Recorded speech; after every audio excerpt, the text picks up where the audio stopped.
How does it feel to be back in a CBC building? In a way, it feels like home. Gill Deacon was a familiar voice to CBC Radio listeners in Toronto, but that all came crashing down when she started suffering from debilitating symptoms, a journey she describes in her forthcoming book, A Love Affair with the Unknown. We sat down in Vancouver's public library, and I asked her to read a passage about the then mysterious illness. Why does a previously active, high-functioning, healthy, middle-aged woman continue to feel like an achy, queasy, wheezy bag of broken parts? What did I do wrong? What could I have done differently? If I'm not able to function as my recognizable self right now, then when? Will this get worse?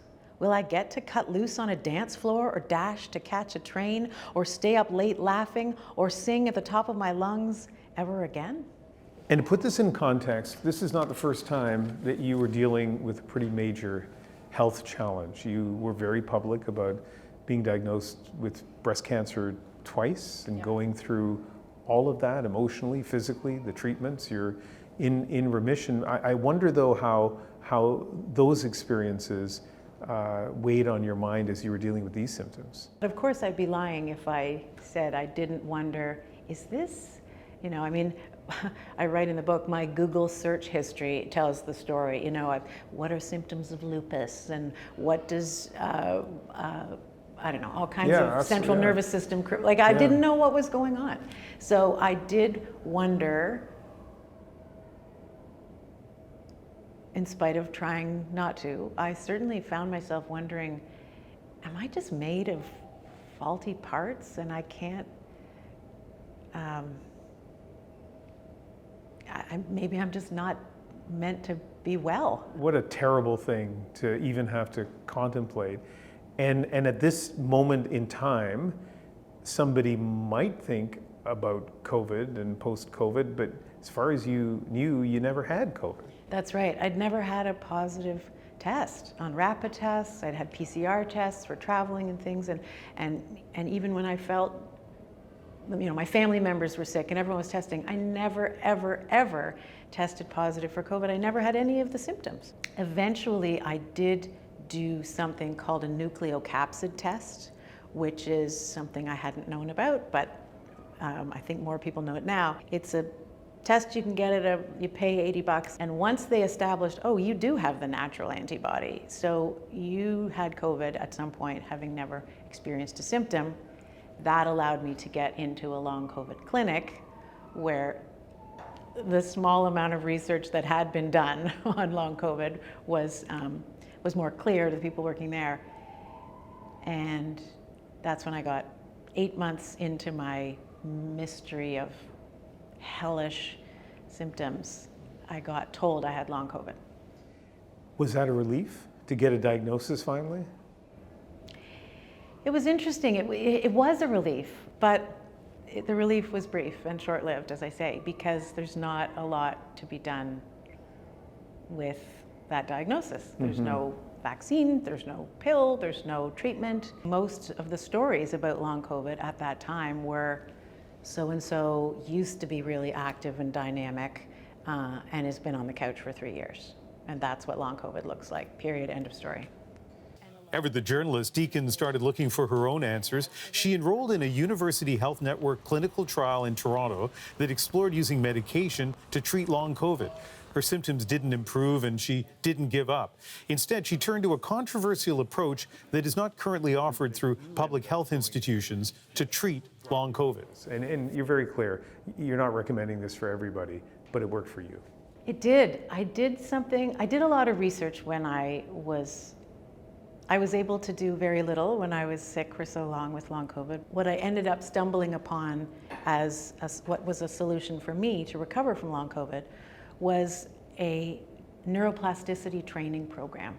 The treatment that I did was a 3-day workshop, and then the work that you learn to do, you have to do on your own in order to get better. It's a combination of neuroplasticity and cognitive behavioral therapy, recognizing when you're having unhelpful thoughts and unhelpful reactions to your pain and your suffering, and shifting the cognitive behavioral therapy piece and sort of shifting into, okay, hold on, how do I want to think about this differently. It worked for you.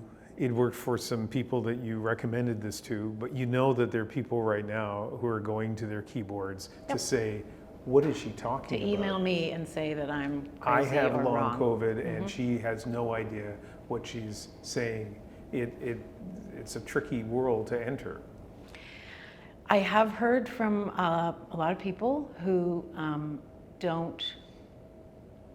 who I think feel insulted by the idea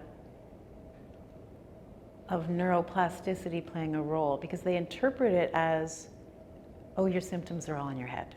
And that is wildly upsetting and offensive to people who are really suffering. So I think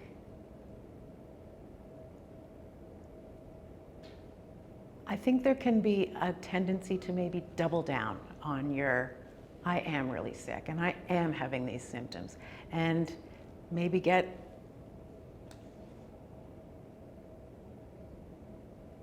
develop some kind of reluctance or resistance to having an open mind to what else might work. I do not judge people and how they handle long COVID.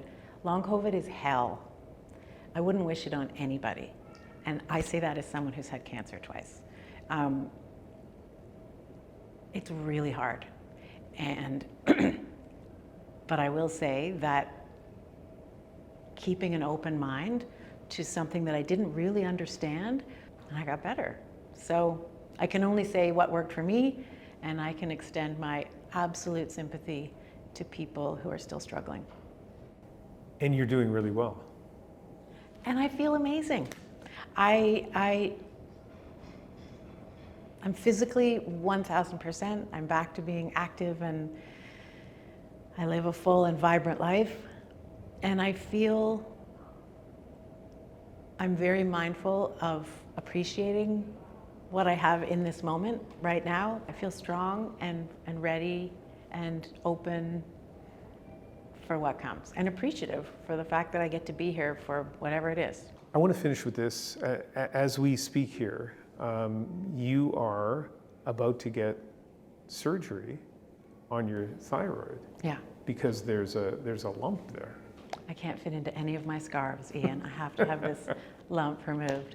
Yeah, there's a nodule in my thyroid that was discovered when we were on the hunt for what was the matter with me.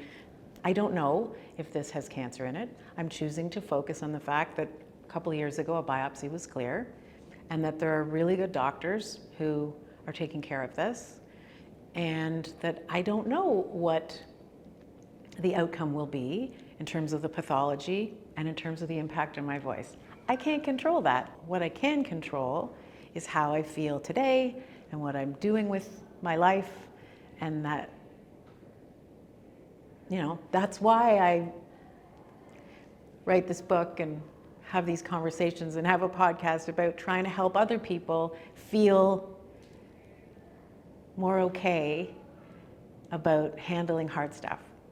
It happens to all of us, and I truly feel the power of just adjusting my attitude and managing what I can and letting go of what I can't.